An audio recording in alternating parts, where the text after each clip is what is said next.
Amado irmão e irmã, de novo aqui, você acredita nisso? É a graça de Deus, né?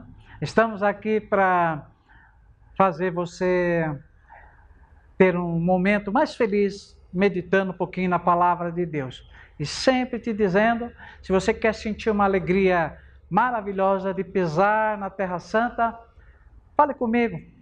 Somos também um profissional na área de turismo e há mais de 15 anos levamos muitos irmãos até essa experiência maravilhosa de estar em Israel, de vivenciar em loco as coisas de Deus, os lugares de Deus. Você terá momentos inesquecíveis na sua vida.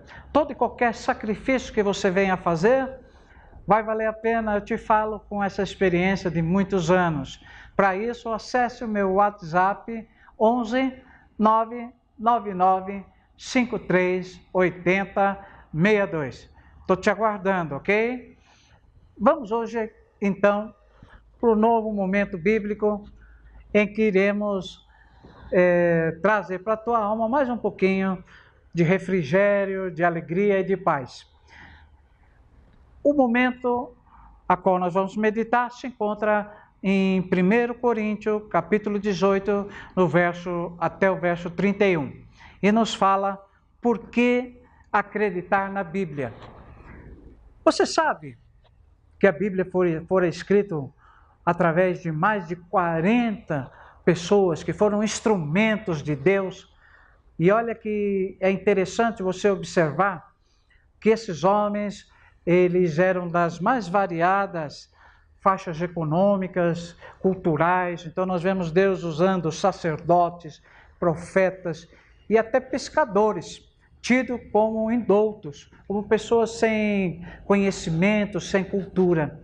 É maravilhoso quando nós vemos que a palavra de Deus for escrita com um único sentido, não só contar a história de Israel, mas nos remeter à minha e à tua história.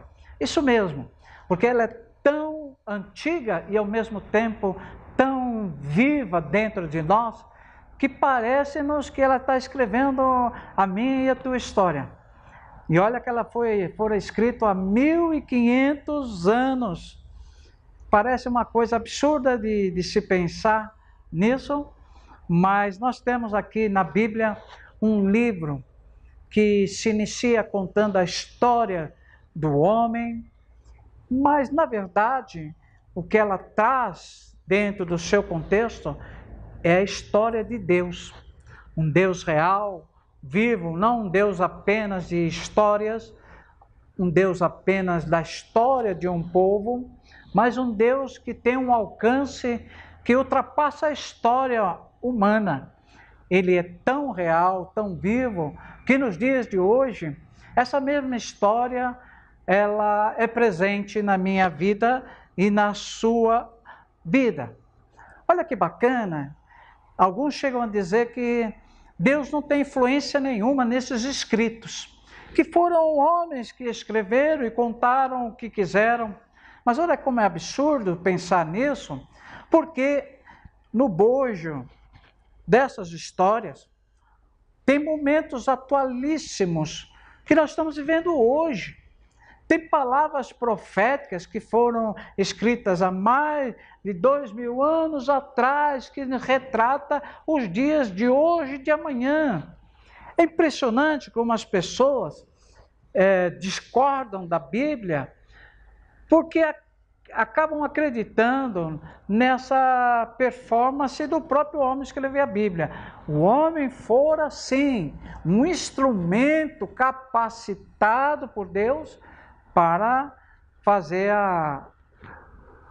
o contexto de toda essa história. Olha, quando nós observamos atentamente a Bíblia, e não lemos apenas como um livro, literalmente falando, nós vamos ver que o homem jamais escreveria uma história em que ele conta os seus fracassos. Porque não é da natureza humana que o homem vai escrever apenas as suas derrotas. E quantas são as histórias bíblicas que contam de homens e mulheres tropeçando, caindo, Porque vocês conhecem, principalmente quando se fala de guerras, de conquista, até mesmo aquele que perdeu a batalha, ele escreve de uma forma como que se ele tivesse vencido. Agora, quando nós olhamos todo um contexto da Bíblia Sagrada, nós vamos observar que mesmo sendo escrita por uma variedade tão grande, tão diferente de pessoas, ela tem um sincronismo absoluto, que só Deus poderia provocar isso. Desde o seu primeiro livro, Gênesis, até o último livro, Apocalipse, ela fala da Bíblia de uma maneira tudo encaixadinho, tudo muito fiel a uma verdade absoluta que é Deus. Olha, eu quero te dizer que quando ela entra num campo profético, muitos dizem, mas essas profecias são de difícil entendimento. Quando falamos do livro de Apocalipse, muitos dizem, isso é coisa para teólogo, não para mim, porque não tenho conhecimento disso. Olha, irmãos, depois de tantos anos lendo a Bíblia, eu cheguei a uma verdade. Quando você se debruça diante dela, com o coração limpo, há um entendimento que não vem de você mesmo. Deus te ajuda na compreensão e no esclarecimento daquilo que tem uma aparência de dificuldade. As profecias passam a se tornar claras, objetivas, numa análise dos dias atuais. Porque é isso mesmo. Muitas das profecias registradas por homem de Deus há tantos milhares de anos estão acontecendo nos dias atuais. Eu quero que você entenda que a Bíblia é um exercício de fé. Você não pode pegar a Bíblia uma única vez na semana, quando você vai na igreja no domingo, ler aquele texto que o pregador ou o pastor te recomenda, vamos ler tal versículo, tal capítulo. Se você está usando a Bíblia apenas como um instrumento para o momento do culto, eu quero te dizer, você não acredita na Bíblia. Você não sabe o que ela pode trazer de ensinamento para você. O cristão atual, contemporâneo, ele pouco lê a Bíblia. São poucos aqueles que têm a oportunidade, chega depois do serviço, pega lá 10 minutos, 15 minutos e faz a leitura da palavra de Deus. A grande parte tem a Bíblia como um pseudo-amuleto, fica lá na estante até chegar o domingo em que você vai pegá-la e transportá-la para a igreja. Eu quero te dizer que certa vez eu fui a uma igreja que eu vi um fato que me estarreceu. Dentro da área de culto havia uma estante com várias Bíblias. As pessoas não se davam o direito nem de mesmo carregar a Bíblia. Elas sabiam que lá tinha um conjunto de algumas Bíblias, não levavam a Bíblia para a igreja e iam lá e pegavam uma Bíblia qualquer.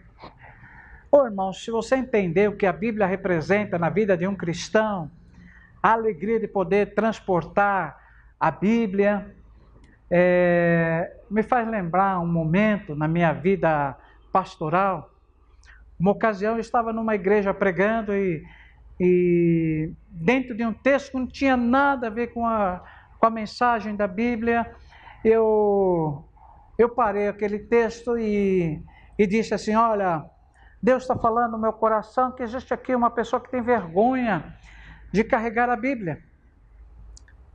E olha, irmãos, para minha surpresa, não surpresa, porque quando Deus fala é sempre real e verdadeiro, mas quando terminou o culto, alguém se aproximou de mim e ele me disse, sabe, o senhor falou sendo usado como uma boca de Deus, porque até o dia de hoje eu sempre carreguei a Bíblia enrolada num jornal. Ele me tirou de uma bolsa, tirou o jornal que ele enrolava a Bíblia. Ele falou, mas como Deus falou diretamente comigo, eu criei nisso, porque só ele sabia. A partir de hoje, eu vou sair daqui da igreja carregando a Bíblia e para que todos vejam que a Bíblia não é mais uma vergonha para mim, mas é uma satisfação. Hoje eu vejo uma praticidade, que eu não quero nem polemizar isso, mas é uma coisa que eu vejo, que eu, como sou um pouquinho antigo, eu vejo isso aqui e me entristece um pouco. A juventude não carrega mais Bíblia, porque elas dizem, não, eu carrego aqui no celular. Tudo bem, Deus abençoe o avanço de todas as coisas, mas carregar a Bíblia tem um sentimento, um simbolismo muito maior do que essa frase, está aqui no celular. As pessoas hoje têm prazer em carregar o celular como um instrumento de muitas coisas, múltiplas funções. Mas a Bíblia é única. A Bíblia, ela tem um sentimento de você ligado a Deus, de você com comunhão com Deus, porque as pessoas, quando olham alguém carregando uma Bíblia, elas já fazem uma distinção. Rapaz de Deus, homem de Deus, mulher de Deus. Então, por que nos envergonhar dela? Por que não abraçá-la e entender que ela é uma regra de fé para a nossa vida? Por que nos envergonhar dela quando nós deveríamos nos envergonhar de tantas outras coisas e parece que essas não? Eu quero te dizer, para que você ame mais a Bíblia, para que você se aprofunde mais nela, porque eu quero te falar uma coisa que o teu pastor já deve ter te falado muitas vezes. Todo e qualquer assunto pertinente ao teu viver, existe um texto bíblico que te orienta sobre isso. É impressionante como a Bíblia tem um alcance tamanho e nós não valorizamos a ela, continuamos achando que é um escrito de homens, que homens falham, então a Bíblia pode ter, ao longo dos seus escritos, muitas falhas. Irmãos, isso não é uma verdade. O mundo tem descaracterizado a palavra de Deus e para isso tem criado pseudas Bíblias outras que ferem diretamente o ensino bíblico. Eu não quero aqui ferir outras religiões, mas nós poderíamos citar vários livros que são fundamentos de outras religiões, que são livros que se contradizem.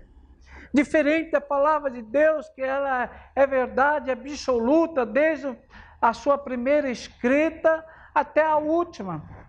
Ela se complementa, ela não se contradiz.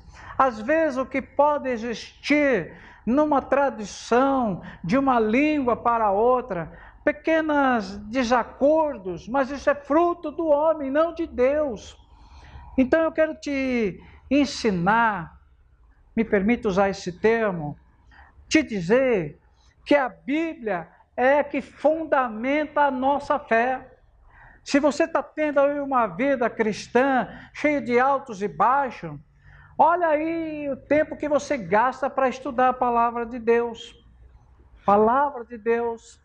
Olha, essa é a terminologia que nós damos para a Bíblia. Não é palavra de homens, é palavra de Deus. Palavra que constrói, que edifica e até exorta quando necessário. Mas precisamos conhecê-la. O cristão contemporâneo, ele não conhece a Bíblia. Ele fica de lampejos. Hoje eu vou ler esse texto, depois pego um outro texto. E, ao contrário dos cristãos antigos, que tinham o hábito de ler todos os dias a palavra de Deus. Por isso que a fé deles estava muito mais alicerçadas.